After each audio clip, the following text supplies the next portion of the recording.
नमस्कार, मी पंजाब डक शेतकऱ्याला अंदाज देणार आहे। राज्यामध्ये आज 16, 17, 18 दररोज वेगवेगळ्या भागात सरी येणार आहेत, म्हणून हा अंदाज लक्षात घ्यायचा।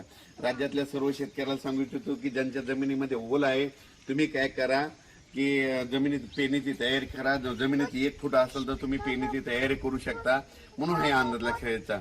पण राज्यात सांगायचं झालं तर दररोजच वेगवेगळ्या भागात पाऊस चालू राहणार आहे, म्हणून हे अंदाज लक्षात घ्यायचा। सरी चालू राहणार आहेत, म्हणून सर्व शेतकऱ्यांनी सर्वदूर एखाद्या पाऊस पडणार नाही, पण भाग बदलत बऱ्याच ठिकाणी पाऊस चालूच राहणार आहे, म्हणून हा अंदाज लक्षात घ्यायचा।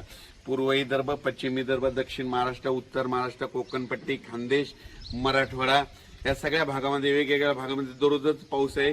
एकदम पाऊस काय उघडणार नाही, त्याच्यामुळे काही चिंता करायची गरज नाही, म्हणून पेरलेला देखील तुमचा उगवणारच आहे, म्हणून हा अंदाज लक्षात घ्यायचा। परत एक माझी सर्व शेतकऱ्याला विनंती की आता जी पाऊस पडणार आहे तर त्याच्यामध्ये ना विजेचं प्रमाण जास्त असणार आहे, वारं सुटणार आहे। माझी शेतकऱ्याला विनंती, विजा कडकडत असताना झाडाखाली थांबत जाऊ नका, आंब्याच्या झाडाखाली थांबत जाऊ नका, लिंबाच्या झाडाखाली थांबत जाऊ नका, नारळाच्या उंच झाडाखाली थांबत जाऊ नका, पाण्याच्या टाकीखाली थांबत जाऊ नका, मोबाईल टावरला हात लावून उभा राहू नका, लोखंडी पोलच्या बाजूला उभा राहू नका।